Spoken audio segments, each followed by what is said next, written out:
Hello everyone. मैं हूं आपका दोस्त एंड होस्ट मिस्टर सूरज मित्तल। और इस वीडियो में हम क्लास 12 की फिजिक्स का रिवीजन करेंगे और उसका नोट्स बनाएंगे, जिससे आपको हेल्प मिलेगा। आप कहीं भी पढ़ रहे हैं, स्कूल कॉलेज कोचिंग कहीं पढ़ रहे हैं, विश्वविद्यालय university international school national school कहीं भी पढ़ रहे हो, आपको अपने नोट्स बनाने में थोड़ी हेल्प मिल जाएगी। आप इसका हेल्प बेशक ले सकते हैं और कुछ रिवीजन भी हो जाएगा। तो बहुत डिटेल में नहीं, हम इसको थोड़ा थोड़ा करके पढ़ेंगे।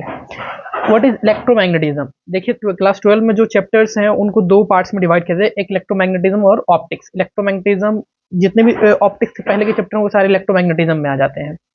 तो इलेक्ट्रोमैग्नेटिज्म है क्या? Electromagnetism is basically about study of charge. Charge को स्टडी करने को ही इलेक्ट्रोमैग्नेटिज्म बोलते हैं। तो चार्ज को स्टडी क्या एक ही तरह से करते हैं?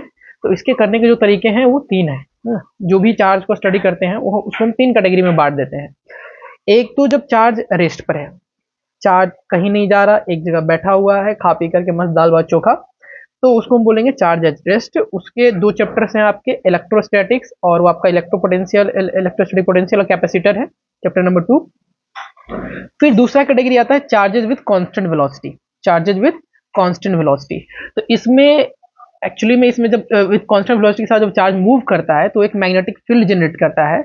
इसके जो चैप्टर्स हैं वो हम पढ़ेंगे, करंट इलेक्ट्रिसिटी पढ़ेंगे, मैग्नेटिज्म पढ़ेंगे, इलेक्ट्रोमैग्नेटिज्म पढ़ेंगे, अल्टरनेट करंट पढ़ेंगे। जो तीसरा है, इफ चार्जेस इज एक्सिलरेटेड, मतलब उसको कुछ फोर्स लग रहा है, वो एक्सिलरेट हो रहा है, उसकी वेलोसिटी बढ़ रही है, घट रही है, तो वो एक चैप्टर है आपका इलेक्ट्रोमैग्नेटिक वेव। तो ये तीन कैटेगरीज हैं चार्ज को स्टडी करने के। और जो जो पहला कैटेगरी जो चार्ज एट रेस्ट है, जब रेस्ट पर है यानी कि इलेक्ट्रोस्टैटिक, चार्ज रेस्ट पर है, स्टैटिक है, तो ये आपका पहला चैप्टर हो जाता है। अब देखिए, कुछ कुछ एनसीईआरटी में कुछ कुछ बातें लिखी होती हैं जो हिस्टोरिकल होती हैं, ठीक। तो हिस्टोरिकल बातें हम इस तरीके से पढ़ेंगे। जो हिस्टोरिकल बातें हैं वो इस प्रकार हैं कि जैसे इलेक्ट्रॉन, उस पार्टिकल को, जो नेगेटिव पार्टिकल, उसको हम लोग इलेक्ट्रॉन बोलते हैं। इलेक्ट्रॉन सबसे पहले किसने कहा? तो जो अकॉर्डिंग टू हिस्ट्री है, वो एक थेल्स व्यक्ति हुए थे, ग्रीस से हुए थे, यानी ग्रीक से हुए थे 600 बीसी, यानी कि आज से 2600 साल पहले, 2625 साल पहले। ये थेल्स वही व्यक्ति हैं जो पाइथागोरस के गुरुजी हैं। तो उन्होंने सबसे पहले क्या बोला था, एक एक कुछ मटेरियल था जिसको रगड़ करके उन्होंने एक्सपेरिमेंट किया था, जिसको एम्बर बोलते हैं, कंपारी, एक पेड़ से निकलने वाला एक पदार्थ होता है रबड़ जैसा, जिन्हें रगड़ने पर वे भूसे, पीत, गेंद या कागज के टुकड़ों जैसी हल्की वस्तुओं से आकर्षित कर सकते थे। तो उसी ऑब्जेक्ट के नाम पर क्या नाम पड़ गया? इलेक्ट्रॉन नाम पड़ गया। इलेक्ट्रिक चार्ज हम पढ़ेंगे। इलेक्ट्रिक चार्ज क्या होता है? बेसिकली इलेक्ट्रिक चार्ज आप लोग जानते हैं, दो तरह के चार्ज होते हैं, पॉजिटिव और नेगेटिव। ये फॉर्म कैसे होता है? Electric charge is fundamental property of matter that causes it to experience a force when placed in an electric और magnetic field. It is responsible for electric phenomenon like electric force, electric field and electric current। अगर हम बहुत सीधी सीधी बात करें, तो आप लोग जानते हैं कि एटम होता है, और एटम में क्या होते हैं? प्रोटॉन होते हैं, न्यूट्रॉन होते हैं, और इलेक्ट्रॉन उसके बाहर घूमते रहता है। यानी बेसिकली एटम में तीन पार्टिकल होते हैं, इलेक्ट्रॉन, प्रोटॉन और न्यूट्रॉन होता है। न्यूट्रॉन पर चार्ज 0 होता है, प्रोटॉन पर पॉजिटिव होता है, और इलेक्ट्रॉन पर नेगेटिव होता है। लेकिन जो ओवरऑल चार्ज एटम पर होता है वो क्या होता है? 0 हो जाता है। तो देखिए, प्रोटॉन तो बैठा होता है न्यूक्लियस में, ये तो कहीं जाने से रहा नहीं है ना, मस्त खा पी करके वो भी दाल भात चोखा बैठा हुआ है, कहीं नहीं जाने वाला। जाता कौन है? इलेक्ट्रॉन जाता है, वही इधर से उधर करेगा। और इसको क्या बोलते हैं? ये इतना इधर उधर करता है, इसको क्या बोलते हैं? इसको यूनिवर्सल पार्टिकल बोलते हैं। ये पूरे यूनिवर्स में प्रेजेंट है, इधर से उधर यही करते रहता है। तो आप एक ऐसे ही समझिए इसको, इस चीज को आप ऐसे समझें कि एक आपका एक ये कंटेनर है, ठीक है, ये कंटेनर है, और इस कंटेनर में मान लीजिए कि कुछ नेगेटिव चार्ज हैं और कुछ पॉजिटिव चार्ज हैं, ठीक है। इनिशियली नेचुरल स्टेट में क्या होते हैं? दोनों बराबर होते हैं। तो दोनों बराबर होते हैं तो 5 नेगेटिव है, 5 पॉजिटिव है, तब इस पर क्या चार्ज है? 0 है। अब क्या हुआ कि इसके कुछ जो चार्ज हैं, नेगेटिव चार्ज, वो चले गए, तो अब इस पर क्या चार्ज क्या हो गया? अब इस पर चार्ज हो गया +2, ठीक है। या फिर ऐसा हो गया कुछ चार्ज क्या हो जाए? आ जाए। तो पहले कितना था? पहले था आपका 5 था, 2 और आ गए, ठीक। तब इस पर चार्ज कितना हो जाएगा? -2 हो जाएगा। इस तरीके से चार्ज का फॉर्मेशन होता है। तो आप लोगों ने पढ़ा होगा कि चार्ज हम जब देते हैं, है ना, जब देते हैं, लॉस होता है इलेक्ट्रॉन का, तो कौन सा चार्ज आता है? पॉजिटिव चार्ज आता है। जब गेन होता है तो कौन सा चार्ज आता है, नेगेटिव चार्ज आता है ना। लाइफ का जस्ट अपोजिट है, ये लाइफ का जस्ट अपोजिट है कि लाइफ में हमें कुछ मिलता है तो बोलते हैं ना हम पॉजिटिव में प्लस में है, कुछ जाता है तो बोलते हैं माइनस में है, लेकिन फिक्स में उल्टा यहाँ पर आप याद रखिएगा कि नेगेटिव कुछ जा रहा है मतलब कि क्या है, प्लस चार्ज आ रहा है, प्लस चार्ज आएगा, और कुछ आ रहा है तो माइनस चार्ज आएगा। ठीक है,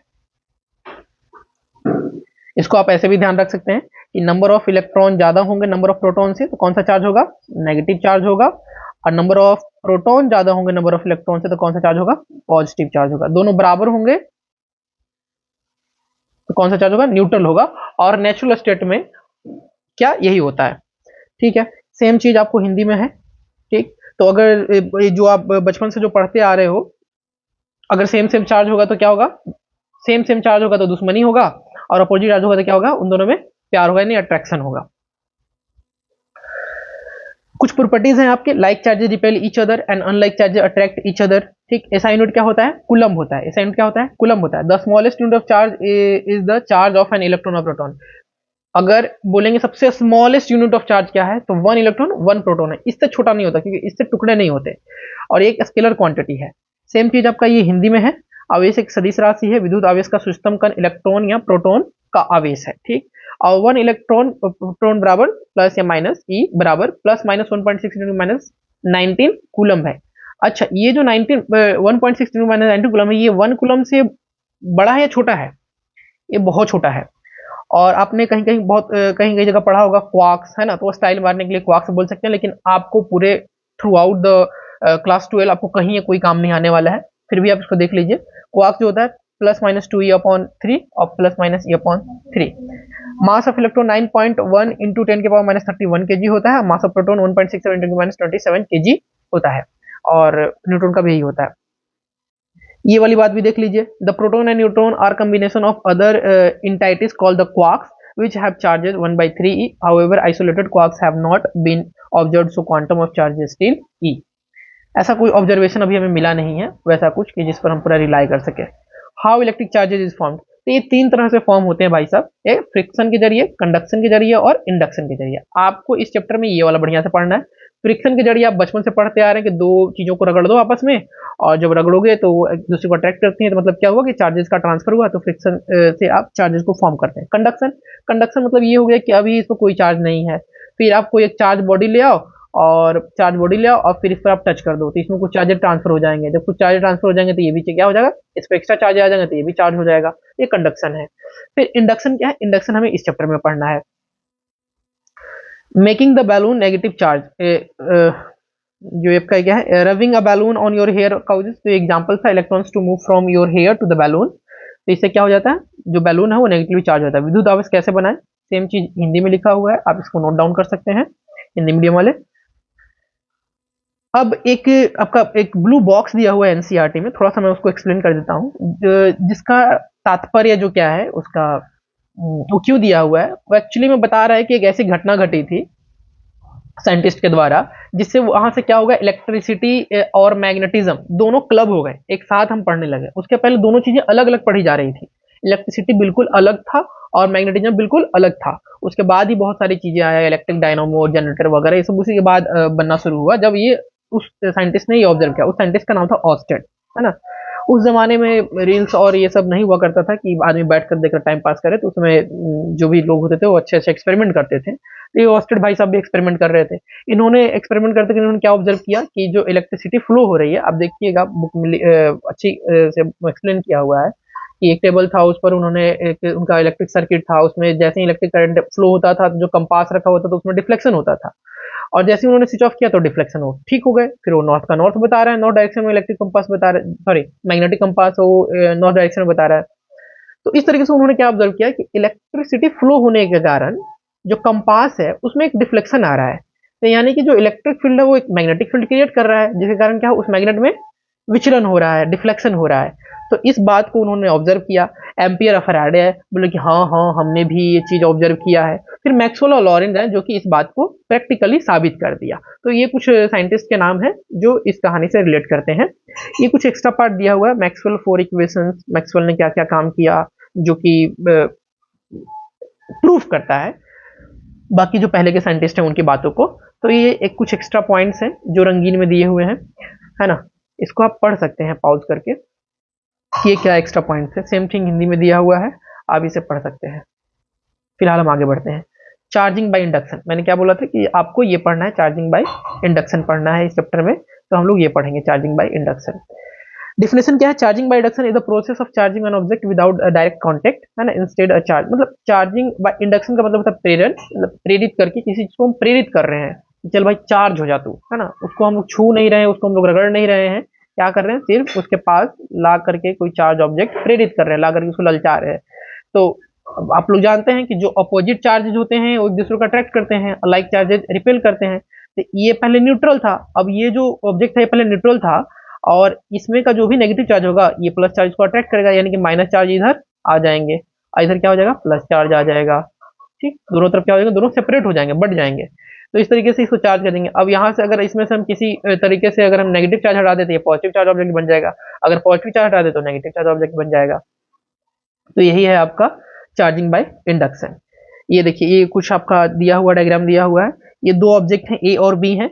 हमने क्या किया कि एक यहाँ पर ये प्लस, ये जो है ना, ये दो ऑब्जेक्ट दोनों को सटा के रखा है हमने, ऑब्जेक्ट ए और ऑब्जेक्ट बी दोनों अभी न्यूट्रल स्टेट में है।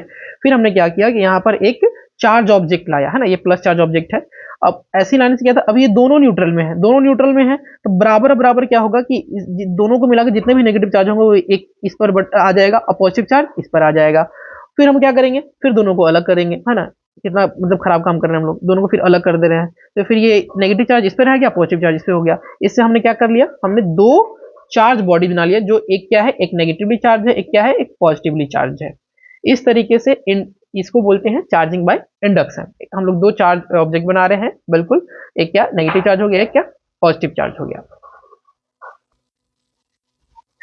ये एनसीईआरटी का एग्जाम्पल है जो आप देख सकते हैं किस तरीके से है। इसी को मैंने इस तरह से एक्सप्लेन किया है, प्रोसेस क्या है, मतलब कि एग्जाम्पल को एक्सप्लेन किया गया है कि bring a charge object. NCERT exemplar exam में आ सकते हैं, ऐसे ऐसे क्वेश्चन पूछ देते हैं एग्जाम में किस तरह से चार्ज किया है, तो ये मैंने उसको यहाँ पर मेंशन कर दिया है। की पॉइंट्स याद रखने वाली बात क्या है कि इंडक्शन में जो है charging by induction, no direct contact is made.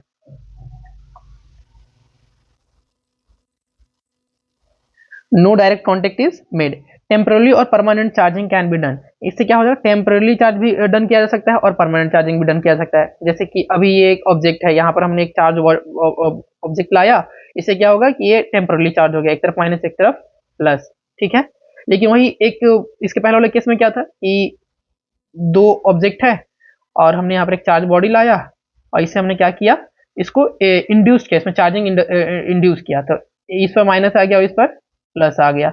अब क्या होगा, इन दोनों को अलग करेंगे जैसे ही, तो क्या होगा, एक माइनस बॉडी हो गया, एक प्लस बॉडी हो गया। अब ये परमानेंट चार्ज हो गया। इस पे क्या होता है कि इसको जैसे ही हम एलिमिनेट कर देते हैं, हटा देते हैं, तो इसके चार्जेस क्या हो जाते हैं, फिर से वापस से सब कैंसिल आउट हो जाते हैं और जीरो हो जाता।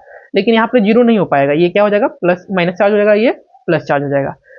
It works based on the electrostatic forces, और एक इलेक्ट्रोस्टैटिक फोर्स पर काम करता है, जो कि हम लोग इस चैप्टर में पढ़ने वाले हैं।